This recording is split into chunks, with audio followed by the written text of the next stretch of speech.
Огненное дыхание дракона. Вчера в 16 часов на столичный пульт 01 поступил вызов о возгорании в здании бывшего ночного клуба «Дракон». Пожару была присвоена 3-я категория сложности. С подробностями Афанасий Николаев. С огнедышащим драконом боролись практически все наличные средства якутского гарнизона пожарной охраны. На вызов прибыли автоцистерны и спецтехника из 8 пожарных частей столицы. Было задействовано 8 автоцистерн, 2 автолестницы и 3 вспомогательные спецтехники. Всего на тушение было подано 8 стволов Б и 5 звеньев ГДЗС и задействованы 55 человек личного состава. Тушение осложнялось тем, что горели утеплители и обрешетка здания под металлическим сайдингом.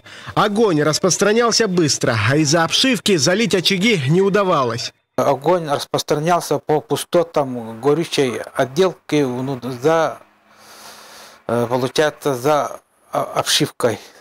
Да, за металлической обшивкой, который был полностью утеплен изовером и был по горючему утеплителю. Огонь повредил более 160 квадратных метров площади. Пострадали офисные помещения с 1 по 4 этаж. Причем одним из арендаторов была фирма, занимающаяся кадастровыми работами и изготовлением техпаспортов. Ущерб устанавливается. Предварительная причина пожара – нарушение правил пожарной безопасности. При проведении огневых работ, то есть работали болгаркой, при этом нарушили правила пожарной безопасности.